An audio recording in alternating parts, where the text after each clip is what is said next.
महाराष्ट्रातील 72 आजी-माजी अधिकाऱ्यांसह राजकारणी सुद्धा हनी ट्रॅपमध्ये अडकल्याचे दबक्या आवाजामध्ये चर्चा आहे। विधानसभा अधिवेशनामध्ये ही हनी ट्रॅपमधून बरीच चर्चा झाली, मात्र सरकारकडून दावा हा सातत्याने फेटाळण्यात येते।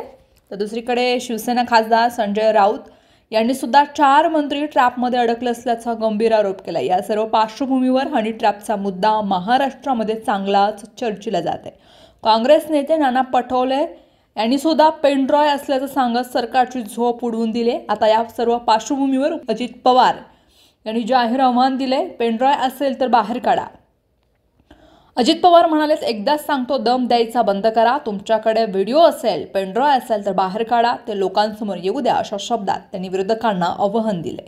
गेल्या काही दिवसांपासून महाराष्ट्रामध्ये हनी ट्रॅपचा मुद्दा चांगलाच तापलाय। या प्रकरणाची मुळं नाशिकपासून मुंबईपर्यंत असल्याचं बोललं जात आहे। तर दुसरीकडे भाजप नेता प्रफुल्ल लोढाला मुंबईमध्ये अटक करण्यात आले। त्याच्या विरोधात हनी ट्रॅप आणि पॉक्सो अंतर्गत गुन्हे दाखल करण्यात आले। संजय राऊत यांनी सुद्धा लोढावरून आरोप केलेत आणि त्या संदर्भामध्ये बोलताना अधिकची माहिती हवी असल्यास एकनाथ खडसे यांच्याशी संपर्क करा असंही म्हटलंय। मला यादी द्या, कुणाची बिलं दिली नाहीत।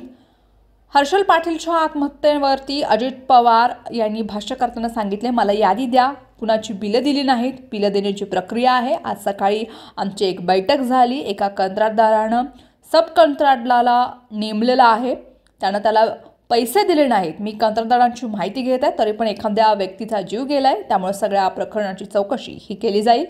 मुख्यमंत्री आणि उपमुख्यमंत्री आम्ही एकत्रित निर्णय घेऊ। माणिकराव कोकाटे यांच्या राजीनाम्यावर बोलताना ते म्हणाले, मला कृषी मंत्र्यांशी समोरासमोर बोलायचं आहे, सोमवारी ते बोलतील। ते भिकारी म्हणालेत, याबाबत देखील मी त्यांच्याशी बोलणार आहे। मुख्यमंत्री आणि उपमुख्यमंत्री आम्ही एकत्रित निर्णय घेऊ। देवेंद्र फडणवीस यांच्या नेतृत्वात सरकार आल्यानंतर भान ठेवून वागा, अशा सक्त सूचना दिल्या होत्या। मागे देखील असंच वक्तव्य घडलं, दुसऱ्यांदा देखील घडलंय, त्यामुळे समोरासमोर चर्चा करणार असल्याचंही त्यांनी म्हटलं। त्या कार्यक्रमाला न जाता मी इथं थांबून मीटिंग घेत होतो। त्यांनी ते काहीतरी उत्तर दिलं, म्हणजे त्यांनी प्रेस घेतली त्याच्यात की बाबा मी ते खेळतच नव्हतो वगैरे असं। तर त्याच्याबद्दल माझी त्यांची भेट झाली नाही। आज मी इथं होतो, आता बहुतेक त्यांची माझी सोमवारी भेट होईल। अशा प्रकारे मागे देवेंद्र फडणवीसांच्या नेतृत्वाखालचं सरकार आल्यानंतर आम्ही सगळ्याच मंत्र्यांना सांगितलं, आम्हाला इतर पण वरिष्ठांच्या बाबतीत आम्ही सगळ्यांनी चर्चा केली आणि प्रत्येकाने आपल्यावर राज्याची जबाबदारी आपण भान ठेवून बोललं पाहिजे, वागलं पाहिजे, निर्णय घेतले पाहिजे। अशा पद्धतीनं सगळ्यांना सक्त सूचना देवेंद्रजींनी दिल्या, एकनाथरावजींनी दिल्या, मी पण माझ्या लोकांना सांगितलं।